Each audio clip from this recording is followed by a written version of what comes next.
Assalamualaikum warahmatullahi wabarakatuh. Shalom, Om Swastiastu, Nama Budaya, Salam Kebajikan, Salam Sejahtera bagi kita semua. Rahayu, Rahayu. Ya, kembali lagi dengan saya di sini Leonardo Sirait ya.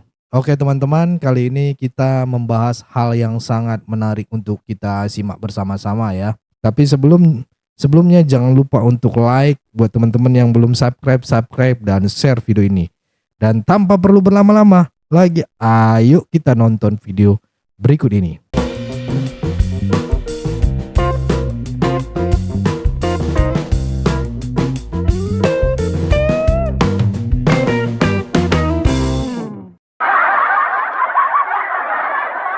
Keren kali bajumu, Pung. Model terbaru ya. Ada kau jual baju kayak gitu, Pung?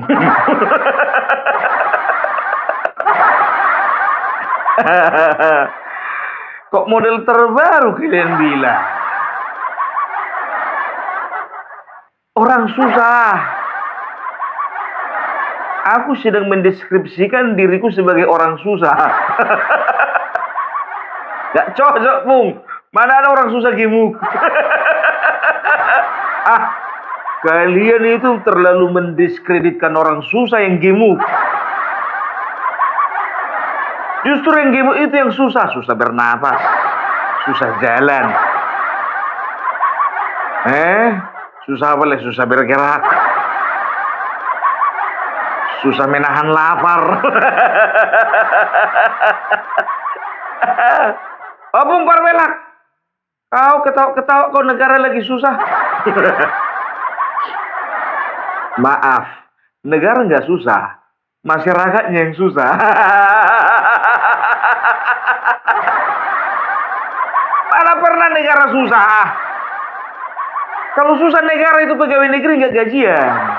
Negara susah menteri nggak gajian.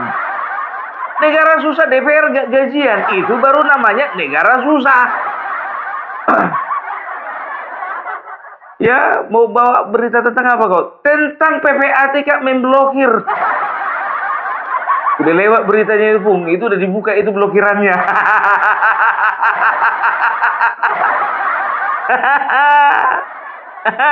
Terlambat sih, Pung. Udah berapa lama yang lalu itu beritanya itu.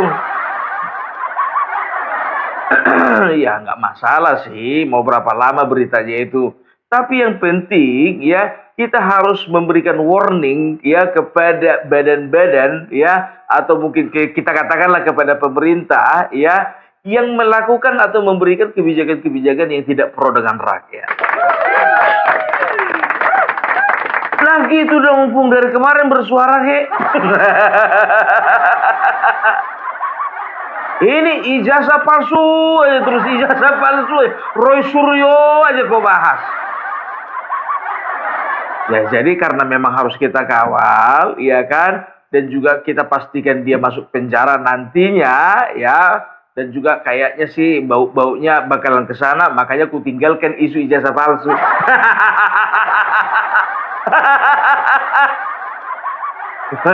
Ya, iya Opung Parbelak, tapi gimana pun juga Opung, gak kau kawal bapak kita, Bapak Joko Widodo, sakit hati dia. Ya, mau dibilang lagi, udah gak berlaku lagi lagu kemesraan ini.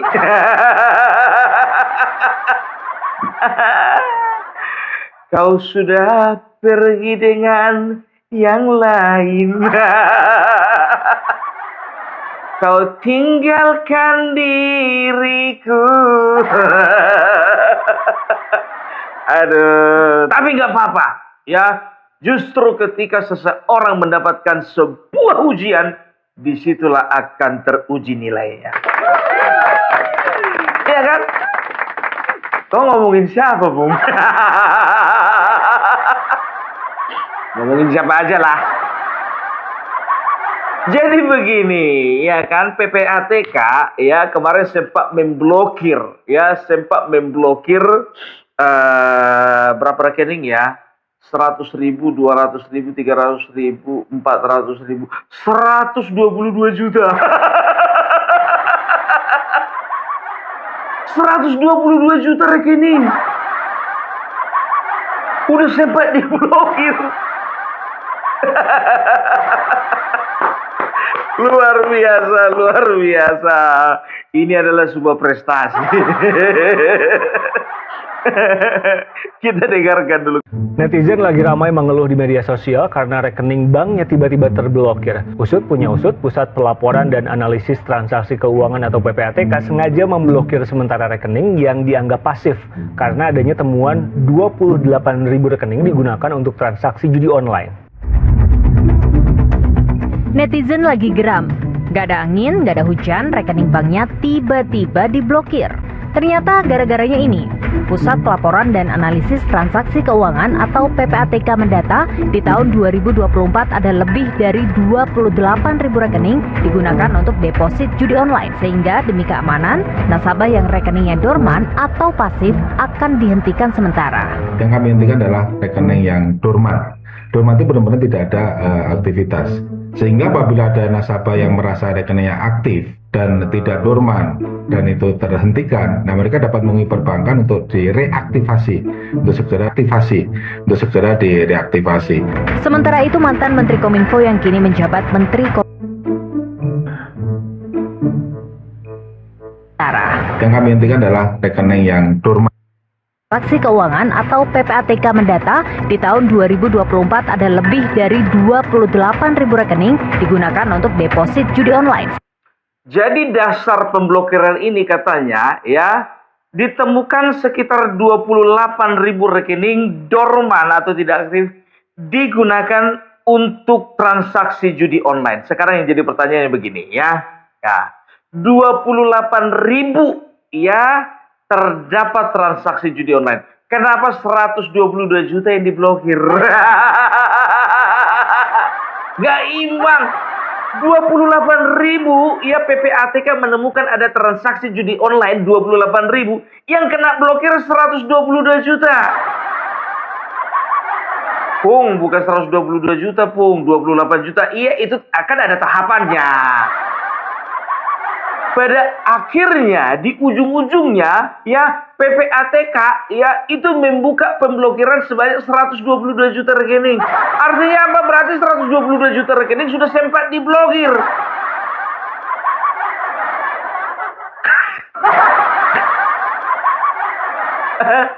Ya, jadi banyak pemerintah, anggota dewan dan juga orang-orang di PPATK ya mengatakan bahwasannya ini bertujuan ya pemblokiran ini bertujuan untuk ya ini dia untuk mencegah tindak kejahatan seperti ya tindak transaksi judi online, setelah itu penjualan rekening, setelah itu ada transaksi narkoba. Sekarang begini, kita usut dulu satu-satu ya. Yang pertama transaksi judi online.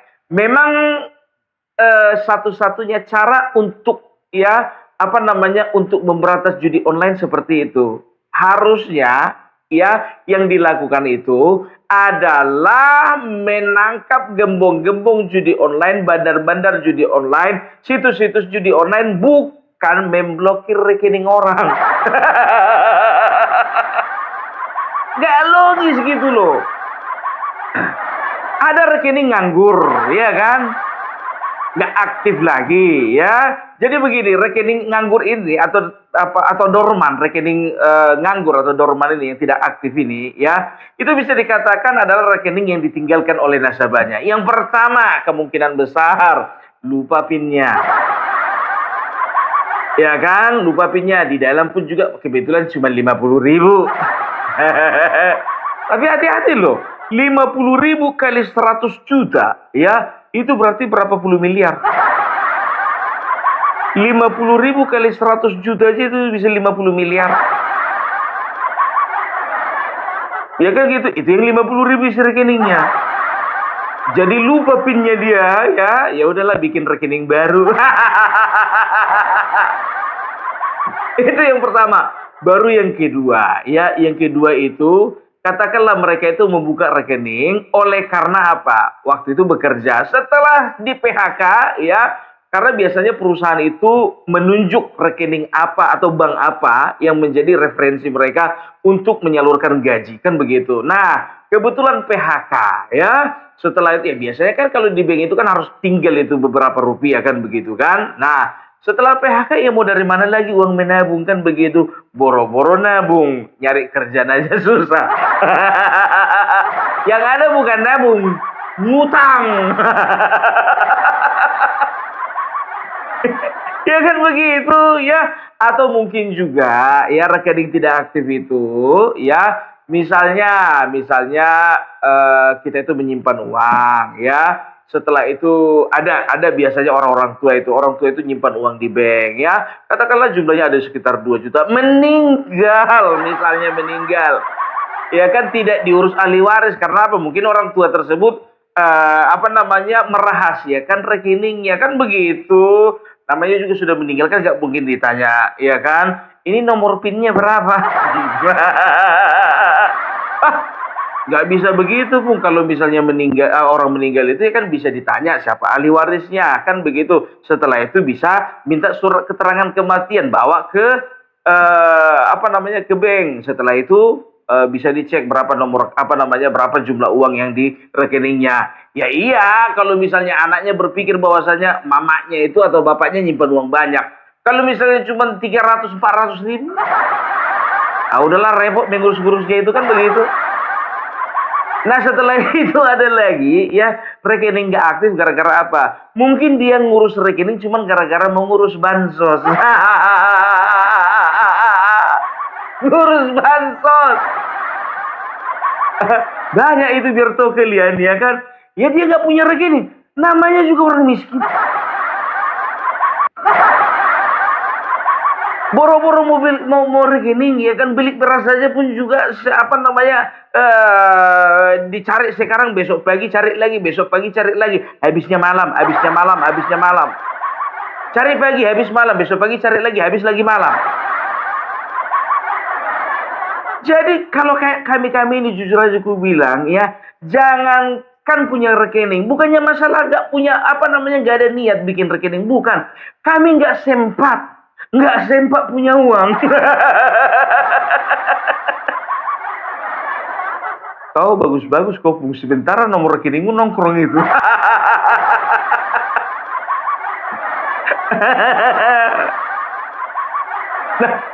Nah, sekarang begini, ku bilang dulu sama kalian ya, tolonglah dulu kalian itu belajar untuk mengkotak-kotakan masalah, jangan permelukan orang.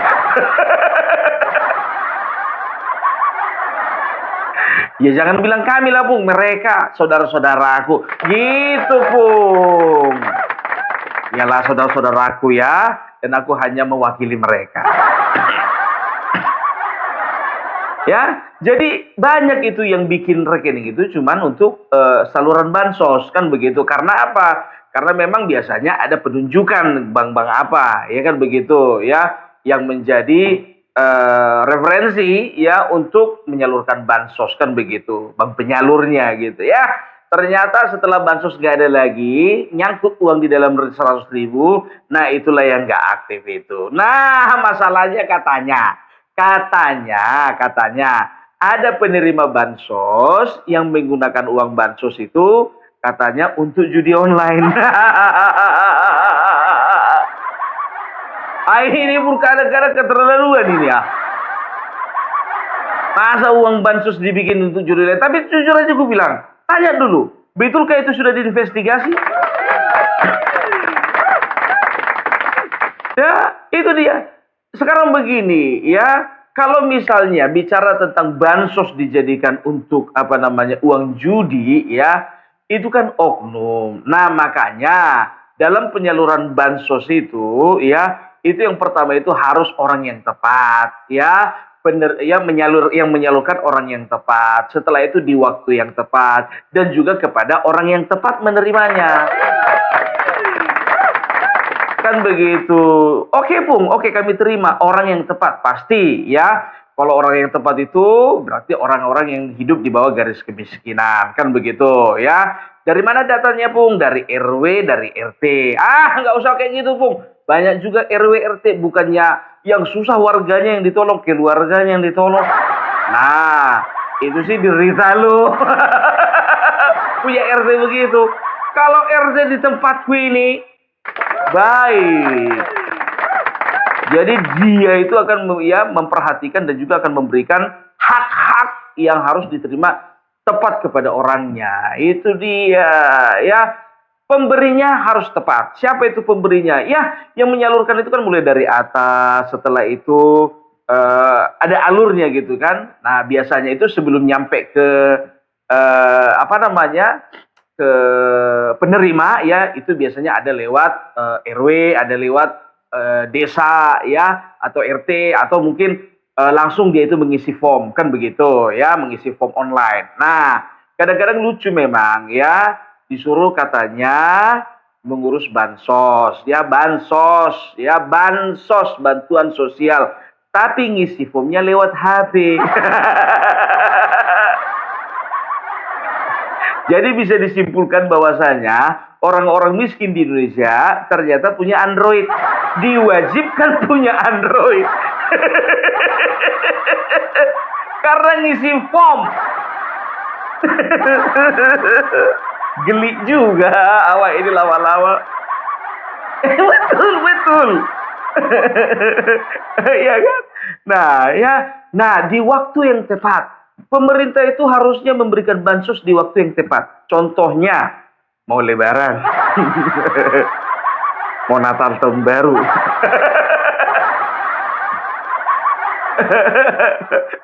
Nggak begitulah, Bu. Yang waktu tepat kapan? Yang waktu yang paling tepat itu adalah ketika mereka memiliki kebutuhan yang memang seharusnya diperuntukkan ya tepat sasaran. Contohnya, ketika anak-anak mau masuk sekolah.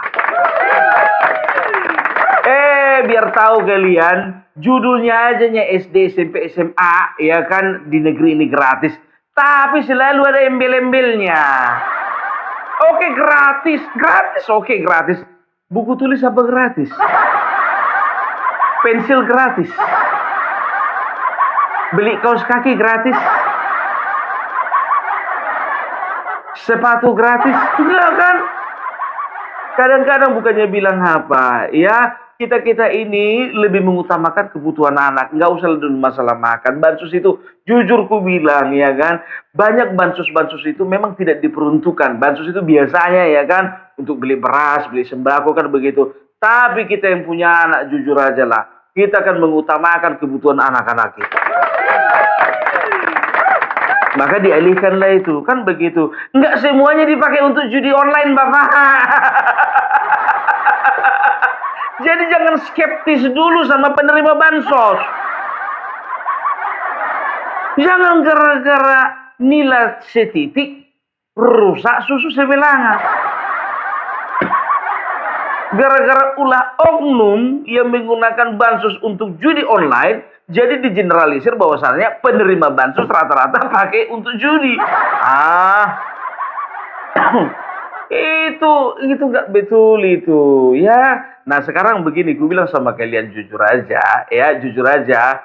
Kalau untuk saudara-saudara dan juga masyarakat yang lahir di bawah garis kemiskinan ya, itu bisa dikatakan ya nggak terlalu memikirkan itu masalah rekening diblokir. Kenapa begitu, Bung? Namanya di bawah garis kemiskinan, boro-boro bikin rekening. Ya kan, uang yang mau disimpan itu ya nggak ada.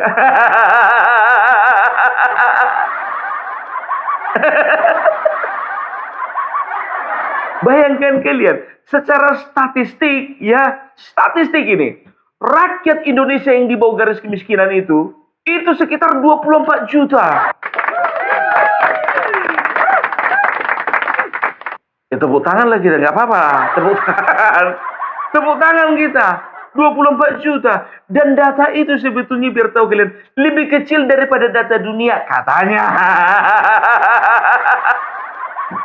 Bagi kita mendengar 20 juta orang saja yang hidup di bawah garis kemiskinan, ya, itu kita sudah terenyuh hati, kan begitu, sudah susah hati. Apalagi mendengarkan kalau memang sempat data internasional, ya, data dunia menyatakan lebih banyak daripada 24 juta. Jadi berapa? 30 juta. Kan begitu. Nah, sekarang begini, ya, kalau bicara tentang memang betul pada akhirnya oleh karena masyarakat berbondong-bondong untuk memprotes. Nah, kan begitu, berbondong-bondong untuk memprotes. Oleh karena apa? Karena ternyata banyak pemilik rekening ya, itu ternyata walaupun aktif juga kena blokir. Ada kejadian rekeningnya diblokir walaupun aktif. Pemblokiran puluhan juta rekening dorman nasabah bank oleh Pusat Pelaporan dan Analisis Transaksi Keuangan atau PPATK memicu beragam polemik. PPATK mengklaim hal ini untuk menyisir penyalahgunaan seperti jual beli rekening, transaksi narkotika, korupsi, peretasan, serta penampungan transaksi judi online. Sementara itu banyak masyarakat mengklaim jadi sasaran yang salah dari pemblokiran rekening ini. Apakah pemblokiran ini sudah tepat dan legal? Kita bahas ya. Jadi itu dia, makanya aku nggak tahu ya, entah dasar apa PPATK melakukan pemblokiran gitu loh ya. Itu bicara tentang judi online. Ya kalau misalnya contohnya kalian mau ya, negara ya ingin berusaha untuk mencegah atau memberantas judi online, bukan blokir rekening orang, kan begitu. Tangkap itu bandarnya, tangkap itu juga pemilik situsnya itu, kan begitu. Dari kemarin juga masa yang tertangkap cuma segitu-gitu aja. Ya Menkominfo itu berapa tersangka? 17, 19. Cuman itu. Kroco-kroconya itu. Bandarnya mana? Jangan rekening orang kalian blokir, bandarnya tangkap. Enggak aja, coba bayangkan kalian ya. Ya coba ya, ada misalnya orang ya di kampung. Rekening, dia bikin rekening. Dan dia itu entah suaminya, entah istrinya, entah orang tuanya bekerja sebagai tenaga kerja Indonesia di negara lain ya. Nah, sementara ini memang untuk tabungan untuk anaknya. Ya, tabungan untuk anaknya. Nah, sekarang untuk anaknya katakanlah untuk persiapan sekolah atau persiapan kuliah. Nah, ini ngirim gaji nggak bisa setiap bulan. Katakanlah ngirim gaji setiap 3 bulan atau setiap 6 bulan biar kelihatan, kan begitu. Karena di sini butuh uang, di sana juga butuh uang. Kan biasa seperti itu kalau misalnya tenaga kerja Indonesia TKI, ya kan? Di sini keluarganya ya, istrinya juga bekerja ya. Nah, istrinya bekerja untuk menghidupi kebutuhan keluarga anaknya, suaminya bekerja ya untuk mengumpulkan tabungan, mana tahu dia punya target ke depannya. Udahlah, cukuplah 5 atau sampai 10 tahun aku bekerja, aku pulang ya, aku bisa gunakan uang yang yang ku dapatkan dari luar negeri itu untuk beli sawah, dan itulah yang ku kelola. Kan begitu kan? Sebagian gak semuanya. Nah, ya, udah nabung dia ini 10 tahun biar tahu kalian, begitu pulang tiba-tiba diblokir.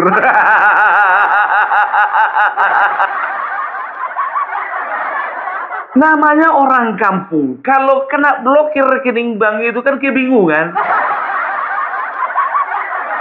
Oke, kalau ingat passwordnya. Oke, kalau ingat nomor rekeningnya. Oke, kalau nggak hilang buku rekeningnya. Kan harus repot. Aku nggak bilang uang itu hilang. Enggak. Wah, pemerintah kita mah bisa dipercaya, bisa. Negara kita bisa dipercaya, bisa, sangat bisa. Jadi dari 122 juta itu tenang aja, kalian nggak ada uang yang hilang, Cuman diblokir. Satu ketika bisa direaktivasi lagi ya, bisa dibuka blokirnya. Cuman repot.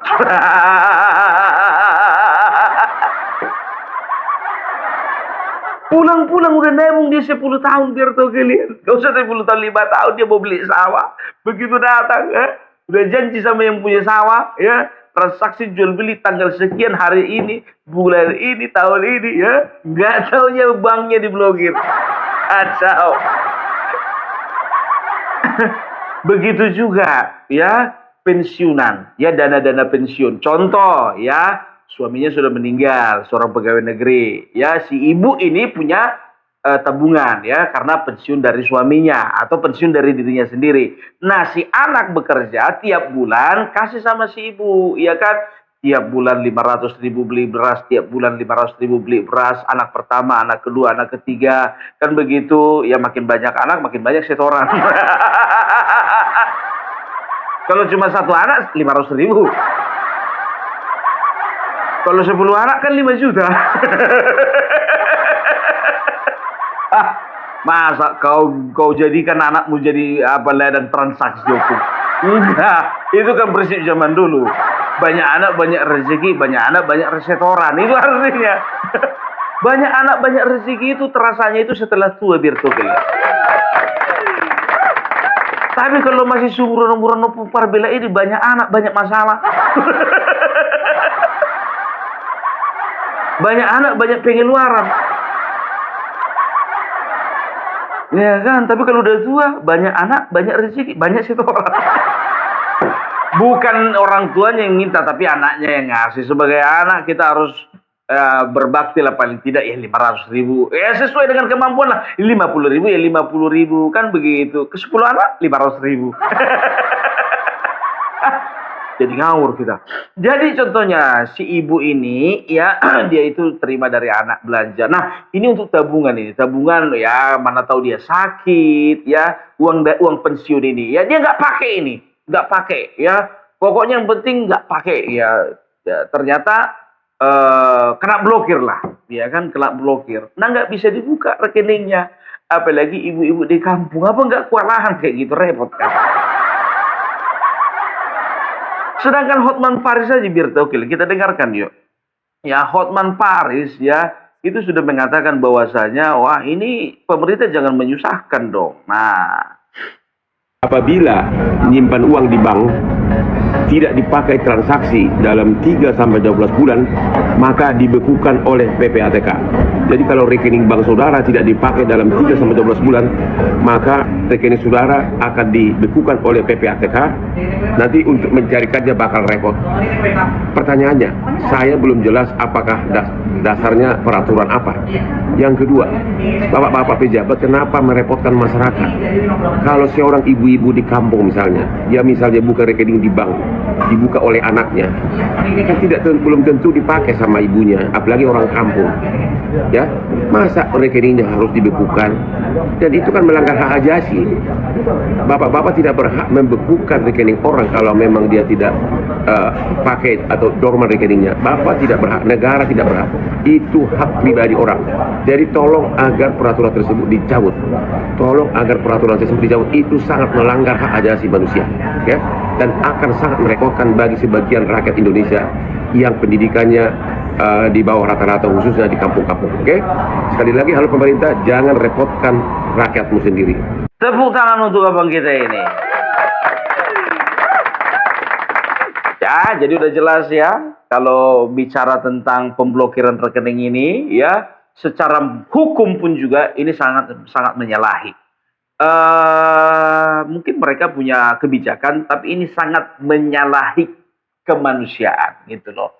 Dan kalau kupikir-pikir ini adalah tindakan ilegal. Kenapa bilang ya? Kita yang punya rekening, orang itu yang blokir.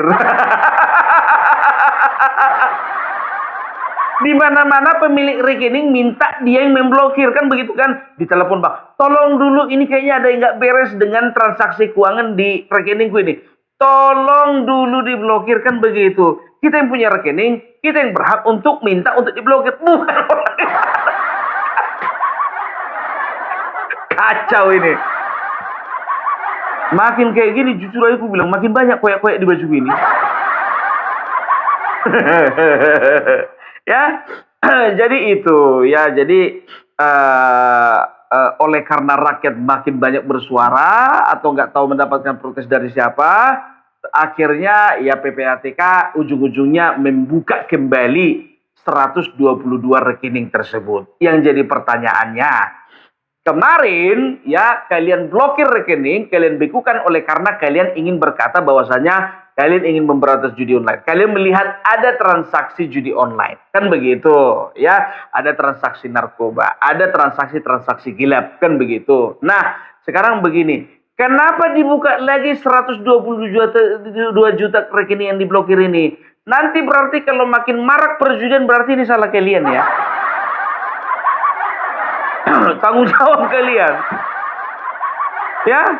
Artinya apa?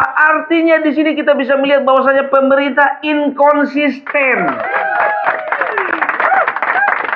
Berarti kebijakan dibuat bukan semata-mata kepentingan daripada nasabah. Coba.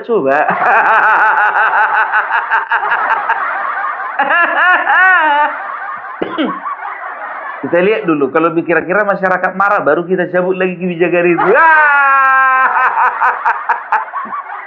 Enggak aja berantas judi online. Solusinya memblokir rekening orang. Sengklek itu namanya. Setelah itu transaksi terjadi, ya, rekening-rekening dorman itu digunakan untuk transaksi narkoboy. Ya, sekarang beginilah dulu, jujur aja aku bilang, apa itu solusi terbaik? Solusi yang terbaik itu, ya, tangkap itu gembong-gembong narkoba.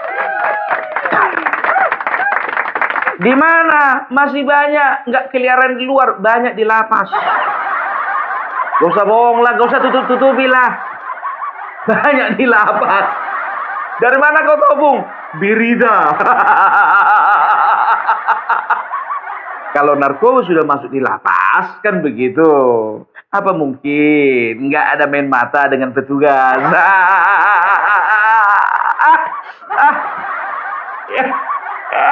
Macam nggak tahu aja. Coba dulu, ya, bayangkan kalian. Beberapa tahun yang lalu kan kalian masih ingat kan? Coba, ada pabrik narkoba di dalam lapas. Pabrik narkoba di dalam lapas, bos. Ngeri. Makanya banyak sekarang meme, ya, yang mengatakan begini. Ada minyak di tanah kita, ada emas di tanah kita, ya, ada timah di tanah kita, itu diklaim sebagai milik negara. Tapi kalau ada ganja di tanah kita, itu diklaim menjadi milik kita. Kalau ada ganja di tanah kita, itu berarti milik kita. Tapi kalau ada emas, minyak, timah, ya, itu berarti milik negara.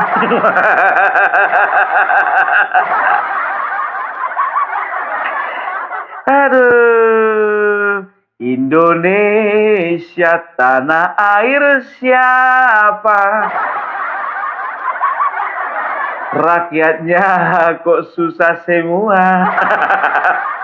Ada yang bikin lagu itu, bukan aku, enggak aku.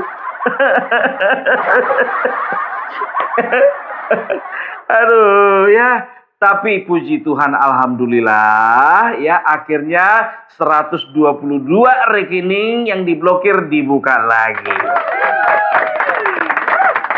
Kita akan lihat apakah judi, ya, akan semakin marak seperti biasa atau semakin turun. Kita lihat nanti. Mereka katakan, ya, kemarin waktu diblokir katanya transaksi judi itu menurun dari 7 triliun. Dari 5 triliun menjadi 1 triliun. Ya, itu ada datanya. Dari 5 triliun turun menjadi 7 triliun. Nah, sekarang kita lihat. Ya, kalau 122 juta tadi sudah diaktifkan kembali, kira-kira dari 1 triliun itu naik lagi nggak menjadi 5 triliun?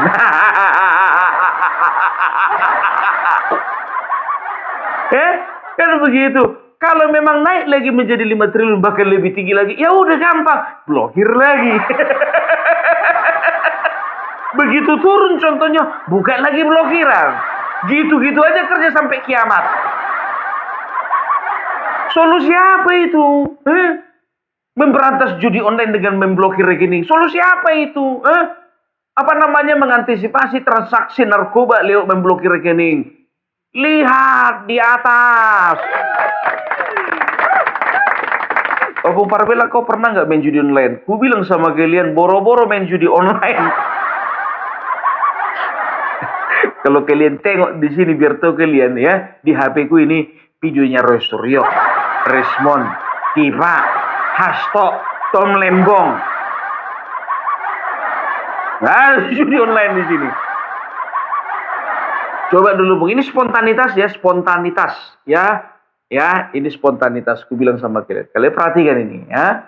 Sudah ada situsnya. Nggak ada. Ada aplikasinya? Nggak ada. Kita geser lagi ya. Geser lagi. Ada nggak? Nggak ada. Yang paling keren di sini cuman bioskop, aplikasi bioskop. Kalau suntuk ya kan nonton bioskop. Ya kan? Nah, udah. Udah. Lagi. Terus apa lagi? Cuman ini rekening. Mudah-mudahan nggak kena blokir rekening. Spontanitas ini. Lihat dulu isinya. Rahasia dong. Paling kencang ini. Ini ada game. Ada game. Kita buka ya. Nah ini dia.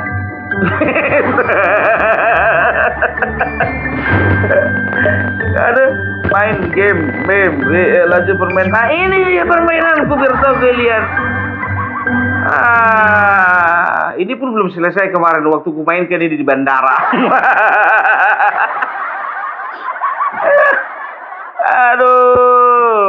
Aduh, enggak aja orang ini bang. Ada lagi Tetris. Tetris nih lihat ini. Nggak bisa lagi dibuka rupanya. Ada Tetris. Bersih ya, kalau Parvela dan YouTuber Nusantara bersih dari judi online.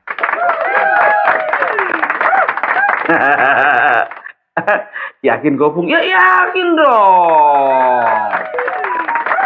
Ya, jadi aku mau katakan sama kalian ya, pokoknya jangan pernah kita berpikiran negatif terhadap pemerintah ya, karena mereka hanya membuat yang terbaik, melakukan yang terbaik bagi mereka.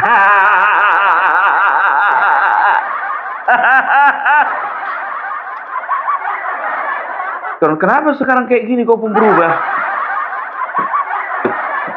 Aku tengok udah makin lari dari hati nuraniku. Oke, itu dulu dari Opung Parvela. Oke, cukup segitu dulu teman-teman. Pesan saya pokoknya tetap jaga persatuan Indonesia, jangan mau dipecah belah, jangan mau diadu domba. Karena NKRI harga mati. Saya Leonardo Sirait, mohon undur diri. Bye-bye.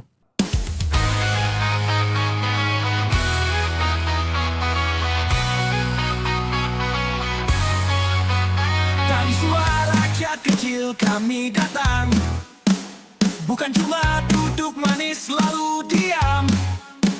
Sirait Media tajam dan terbuka, bawa kabar jujur tanpa drama.